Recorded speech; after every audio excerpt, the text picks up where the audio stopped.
మన ప్రభు అయిన యేసుక్రీస్తు నామములో అందరికీ వందనాలండి.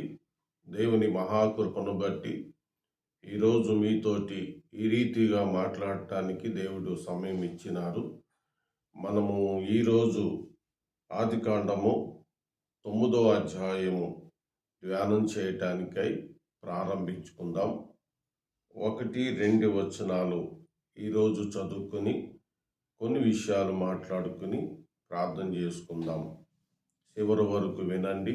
ఇతరులకు ఈ షేర్ చేయండి, లైక్ చేయండి, కామెంట్ చేయండి. ప్రభు మిమ్మల్ని దీవించును గాక. ఆమేన్.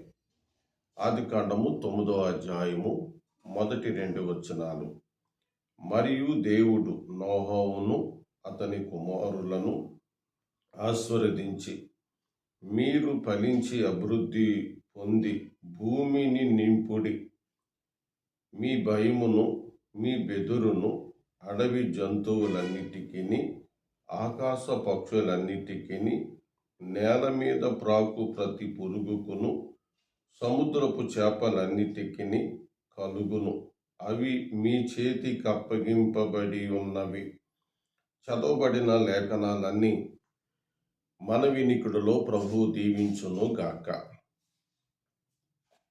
చిన్న ప్రార్థన చేసుకుందాం. ప్రేమ నమ్మకమైన తండ్రి, ఈ దినము ఈ లేఖనాలలో నుండి నాతో మాట్లాడమని ప్రభు నామమున ఈ ప్రార్థన అడుగుచున్నాము తండ్రి.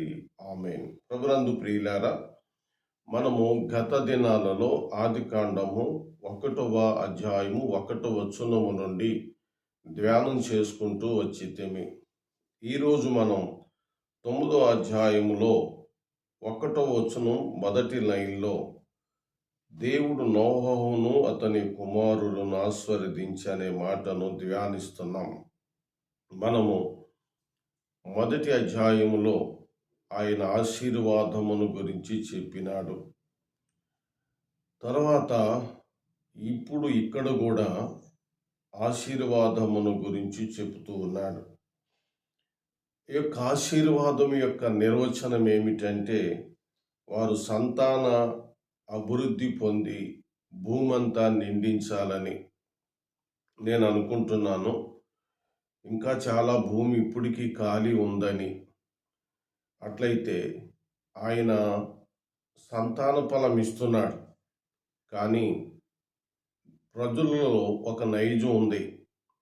మనము 11వ అధ్యాయానికి వచ్చినప్పుడు దేవునికి విరోధమైన మాట అక్కడ ఒకటి కనపడుతుంది. మనము భూమంతా చెదిరిపోకుండానట్లు ఇక్కడ ఒక పెద్ద గోపురం కట్టుకుందాము అని వారు చెప్పుకున్నప్పుడు భూజనుల యొక్క భాషలు తారుమారు చేశాడు. ఎందుకనగా వారు అన్ని ప్రాంతాలకు వెళ్ళాలి అని. ఒకరి మాట ఒకరికి అర్థం కాకుండా 11వ అధ్యాయంలో చేసినట్లుగా మనం చూస్తున్నాం. అయితే మానవునిలో ఈ నైజము ఇప్పటికీ పోలేదు అని మీరు గమనించాలి. ఎందుకనంటే ఒకచోటనే ఉండులాగునను ఈ రోజుని 100 అంతస్తుల బిల్డింగు, 50 అంతస్తుల బిల్డింగు, ఇంకా ఎక్కువైన ఎత్తైన ఆకాశాన్ని కంటే అంత బిల్డింగులను ఈ దినాన్ని నిర్మాణం చేసుకుని ఒకే బిల్డింగ్లో మరి వందలాది కుటుంబాలు కాపురం ఉంటున్నారు. ప్రభువు ఆశ ఏంటంటే భూమంతా నిండించబడాలి అని. కానీ మనుష్యుడు చెదిరిపోకుండా మనకున్న ఈ దేశంలో, మనకున్న ఈ భూభాగంలోనే ఎక్కువ ఇల్లు నిర్మించుకోవాలి, మనం ఇక్కడే ఉండాలి అనే ఆలోచనతో ప్రతి దేశంలోనూ కూడా ఖాళీ ఉంటుండగా మరి ప్రజలు ఒకచోటనే నివాసం ఉంటున్నారు అన్నది నేడు మనకి అర్థమవుతూ ఉంది. కాబట్టి భూమి అంతా నిండించుడి అనే ఆలోచన దేవుడు మరలా ఎప్పుడు ఇచ్చాడు అనేది మనం ఆలోచన చేస్తే, జలప్రళయము తరువాత, నోహోవు బయటికి వచ్చిన తర్వాత, నోహోవు పవిత్ర పశువులలోనూ జంతువులలోనూ పవిత్రమైన బలి అర్పణ ఇచ్చిన తరువాత దేవుడు మరల నోహోవుతోటి ఈ ఆశీర్వచనం ఇచ్చినాడు. కాబట్టి దేవునికి ఇష్టమైన రీతిగా బ్రతికితే ఇష్టమైన బిడ్డలు భూమంతా నిందించబడాలి అనే ఆలోచన ఆనాడు ప్రభు కలిగి ఉన్నారు. అట్లయితే మొదటి వచనంలో మాటలు మీరు తెలుసుకోగలిగారు. నేను దీని మీద కొంత వివరణ ఇస్తాను. కానీ ఈ దినాలు అంచె దినాలు, ఆఖరి గడియలు, ఆఖరి వర్తమానాలు. ఈరోజు ప్రభు రాకడ అతి సమీపముగా ఉన్నది. హెబ్రీ పత్రిక 10వ అధ్యాయము 24వ వచనములో మీరు ఆ దినము సమీపించినదని తెలుసుకొని ఉన్నప్పుడు అన్నారు. అంటే దానికి అర్థం ఈ దినం, ప్రభు రాకడ దినం త్వరగా వచ్చేస్తుందని రాకడ సూచనలు నెరవేరుతూ ఉన్నాయి. కాబట్టి ప్రియ సహోదరుడా, ఈరోజు నీవు ఒకటే పని లేదు, నీకు ఆ దినాన్ని సంతానం ఉత్పత్తి చేయటమే పని దేవుడిచ్చాడు. ఈరోజు ప్రభువుని నమ్మాలి, విశ్వసించాలి. ప్రభువైన యేసుక్రీస్తు రక్షణ శుభవార్తను నమ్మని పాపులకు ప్రకటన చేయాలి. ఇది దేవుడు మనకిచ్చిన బాధ్యత. నీవు రక్షింపబడాలి, ఇతరులను రక్షించాలి. ఈరోజు దేవుడు మనలను సమృద్ధిగా ఆశీర్వదిస్తున్నాడు. ఎఫెసీ 1:3 ప్రకారంగా ఆయన క్రీస్తేసునందు పరలోక సంబంధమైన ప్రతి ఆశీర్వాదం మనకి ఆయన ఇస్తున్నాడు. మత్తయి సువార్తలో సాత్వికులు ధన్యులు, వారు భూలోకమును స్వతంత్రించుకొందురు. ఈ బ్లెస్సింగ్ మనకి ఇచ్చాడు. ఎందుకు తెలుసా అండి?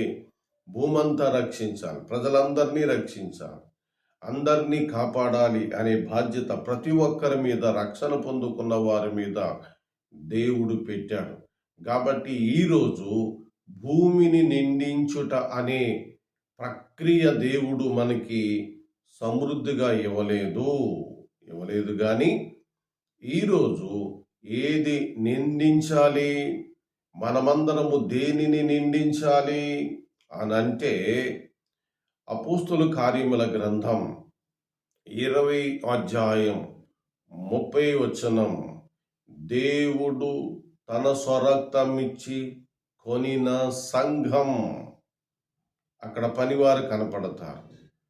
దేవుడు తన స్వరక్తమిచ్చి కొన్న ఆయన సంఘములో ప్రయాసపడి భారం మోసుకున్న సమస్త జనుల రండి అనే సువార్తను చెప్పి సంఘమును నిండించాలి. సహోదరుడా, స్థానిక సంఘాన్ని నిండించుము. సహోదరి, సార్వత్రిక సంఘాన్ని నిండింపచేయము. ఈ రోజున అపోస్తుల బోధ సిద్ధాంతంతో సంఘం ఉండాలి. నీకిష్టమైన ఆచారాలు పెట్టకూడదు. కాబట్టి ఆయన ఆశీర్వాదమే. ఆయన నిండించుడి అనే మాటకు అర్థం ఈ దినాన్ని స్థానిక సంఘం, సార్వత్రిక సంఘం ఆయన జనులతో, రక్షింపబడిన ఆత్మలతో నింపబడే ఆశీర్వాదం ఇచ్చినాడు. కాబట్టి ప్రభువే ఆశీర్వాదం. ఆయన మనలను తన రక్తం ఇచ్చి కొన్నాడు. అలాగే మనవారు అనేకులు నశించిపోకుండా తన రక్తము ద్వారా మనలను రక్షించువాడై ఉన్నాడు. కాబట్టి ఈ రోజున నమ్ముట నీ వలనైతే నమ్మిన ప్రతి ఒక్కరిని ఆయన రక్షిస్తాడు. కాబట్టి నమ్ముకొనుము, సంఘములోనికి రమ్ము. ఇక 2వ వచనాన్ని ఆలోచన చేద్దాం. మీ భయమును, మీ బెదురును అడవి జంతువులన్నిటికీ, ఆకాశ పక్షులన్నిటికీ, నేల మీద ప్రాకు ప్రతి పురుగుకును, సముద్రపు చేపలన్నిటికీ కలుగును. అవి మీ చేతికి అప్పగింపబడి ఉన్నవి అన్నాడు. 2వ వచనంలో చాలా విషయాలు ఉన్నాయి. ఇందులో ధ్యానం చేద్దాం. అసలు ఫస్ట్ అధ్యాయంలో మీకు ఇవన్నీ ఆహారమగును అన్నాడు.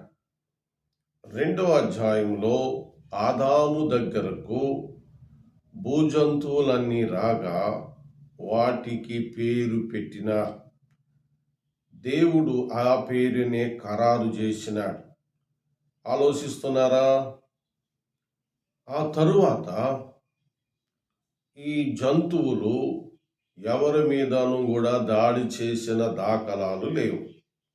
ఇక నోహ ఓడలో అన్ని జంతువులు ఉన్నాయి. ఇప్పుడు మనతో ఉన్న కుక్కకు పిల్లి పడదు, పిల్లికి కుక్క పడదు, రెండు కరుచుకుంటాయి. కోపం వస్తే మన మీద కూడా దాడి చేస్తాయి. కానీ నోహోవు దినములలో వాడలో జంతువులన్నీ ఉన్నాయి. ఇంచుమించుగా 70% జంతువులు ఉన్నాయి. అవన్నీ కూడా ఎలాంటి కలహాలు లేవు, సమాధానముగా ఉన్నాయి. అవన్నిటికి ఆహారాన్ని, పొజిషన్ అంతటిని నోహో గారు సిద్ధం చేశారు. ఇక్కడ మనం చూస్తున్నప్పుడు ఇప్పుడు మీ భయము మీ బెదురు వాటికి కలుగును అన్నాడు. అంటే దేవుడు ఒక యుగమంతటిలో జంతువులను మనుషులకు దగ్గరగా ఉంచాడు. ఒక యుగమంతటిలో నోహోవు దినాలు పూర్తయినప్పుడు మొదటి ప్రపంచపు దినాలు పూర్తయిపోయినవి. దాదాపుగా అవి కూడా 2000 సంవత్సరాలని చెప్పుకొనవచ్చు. ఇప్పుడు జలప్రళయం తరువాత ఈ జంతువులకి మనుషులకు భయము బెదురు కలుగును అని చెప్పడంలో ముఖ్య ఉద్దేశం ఏమిటి అని అంటే, ఈ భూజంతువులన్నీ భూమంతా నిండించబడాలి. అవి మనుషులకు దూరముగా వెళ్ళి అవి అభివృద్ధి పొందాలి. కాబట్టి మనుషుడు అవి తినాలి అంటే, ఆహారముగా మారాలి అంటే దానిని వేటాడి తెచ్చుకోవాలి. గతంలో పక్కనే ఉండేవి. ఇప్పుడు మనుషులు భయాన్ని బట్టి, బెదిరును బట్టి భూజంతువులు మనుషులకు దూరముగా నివాసం ఉంటున్నాయి. కాబట్టి అవి మీకు ఆహారమగును అన్నారు. అంతేకాదు అవి మీకు అప్పగింపబడును అన్నారు. ఇవన్నీ 2వ వచనం 3వ వచనంలో చెప్పినప్పటికీ కానీ వాటిని తినటానికి దేవుడు ప్రయాసపడమని చెప్పినాడు. ఇప్పుడు మీకు ఇందులోనే ముఖ్యమైన పాఠం ఏంటంటే, ఈ రోజున ఆదాము కాలములో ఉన్న జంతువులు ఈ రోజున మనం చూస్తున్నాం. అవి ఎందుకున్నాయి? మనుషుడికి దూరముగా ఉండును దానిని బట్టి అవి ఉన్నాయి. కాబట్టి జాగ్రత్తగా గమనించండి. అవి మీకు పచ్చని కూరలు ఇచ్చినట్లుగా ఇచ్చాడు కానీ దాన్ని లిమిట్గా చేసుకుని తింటాడు, రోజు తినడు. కాబట్టి దేవుని నిర్ణయం భూమి మీద జరగవలసిందే. దేవుని యొక్క చిత్తం భూమి మీద జరగవలసిందే. మీరిక లోతుగా ఆలోచన చేస్తే అడవి జంతువులన్నీ మనిషికి ఆహారమే. కానీ కొన్ని మనకి కావలసినవి మాత్రమే ఈరోజు ప్రజలకు అందుబాటులోనూ కుట్లు కొనుక్కోవటానికి జంతు మాంసము ఉంది, అన్నీ లేవు. కాబట్టి ఇది దేవుని చిత్తం, దేవుని యొక్క ఆలోచన.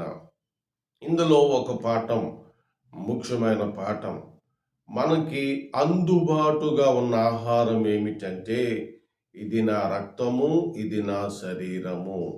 రక్షింపబడిన వారు యేసుక్రీస్తు స్వరక్తమిచ్చు కొనబడిన సంఘములోనికి చేర్చబడిన వారు ప్రతి ప్రభు బల్ల దగ్గర వారు తీసుకునేటువంటి ఆహారము యేసుక్రీస్తు శరీరము, యేసుక్రీస్తు రక్తము. దానికి సాదృశ్యమైన పాత్రలు మనం పుచ్చుకుంటూ ఉన్నాము. ఇదే నిజమైన ఆహారము. ఈ ఆహారము తినినవాడు ఎల్లప్పుడూ జీవించును. ఆ సహోదరుడా, సహోదరి, నువ్వు యేసుక్రీస్తు సంఘములో ఉన్నావు గదా! జీవము కలిగిన దేవుని మందిరములో ఉన్నావు గదా! నీవు జీవము కలిగిన దేవుని సైన్యమై ఉన్నావు గదా! అట్లయితే అనుదిన ఆహారము మన ప్రభువైన యేసుక్రీస్తే. ఈరోజు వాక్యము నీవు వింటున్నావు. ఈరోజు ఆయన ప్రభు బల దగ్గరకు చేరి ఆదివారపు దినాన్న ఆయనను జ్ఞాపకం చేసుకుంటూ ఆయన జీవాహారానికి సూచనగానున్న ఆహార పదార్థాలు నీవు భుజిస్తూ ఉన్నావు. ఇదే నిజమైన ఆహారం. దేవుని దివ్యవాక్యమే నిజమైన ఆహారం, నిజమైన రక్తం, నిజమైన శరీరం అని దేవుని దివ్యవాక్యములో ఉంది. కాబట్టి దేవుని దివ్యమైన జీవాహారాన్ని నువ్వు భుజించుటకు నీకు భయం ఉండాలి, బెదురు ఉండాలి. ఆ భయము దేని మీద అంటే లోకం మీద నీకు భయం ఉండి ప్రభులో ఉండాలి. బెదురు సాతాను మీద బెదురు నీకుండి నీవు ప్రభు అయిన యేసు క్రీస్తులో ఉండాలి. ఈ వర్తమానం వింటున్న సహోదరుడా, సహోదరి, నీవు ప్రభు అయిన యేసు క్రీస్తు యొక్క ఆ స్వరక్తమిచ్చు సంఘములోనికి చేర్చబడలేదా ఇంకాను? ఇదే మిక్కిలి అనుకూలమైన సమయము, ఇదే రక్షణ దినము. ఈ వర్తమానమును దేవుడు మన వినికిడిలో దీవించునుగాక. ఆమేన్. ప్రార్థన. ప్రేమ నమ్మకమైన మా పరలోకపు తండ్రి, ఈరోజు ఆయా స్థలాలలో నీ మాటలు విన్నారు.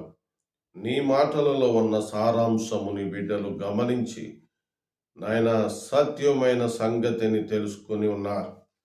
నా ప్రభా, వివరణగా మీరిచ్చిన లేఖనాలు, భాగాలు, మర్మములను బట్టి మీకు స్తోత్రములు చెల్లిస్తున్నాం. వినిన వారిలో కార్యం చేయండి, రక్షణ దయచేయండి, కుటుంబ అవసరతలు తీర్చండి. ప్రభువైన యేసుక్రీస్తు నామంలో ఈ ప్రార్థన అడుగుచున్నాము తండ్రి. ఆమేన్. అందరికీ వందనాలు. మన తండ్రి అయిన దేవుని దయ, ప్రభువైన యేసుక్రీస్తు కృప తోడుగా ఉండును గాక. ఆమేన్.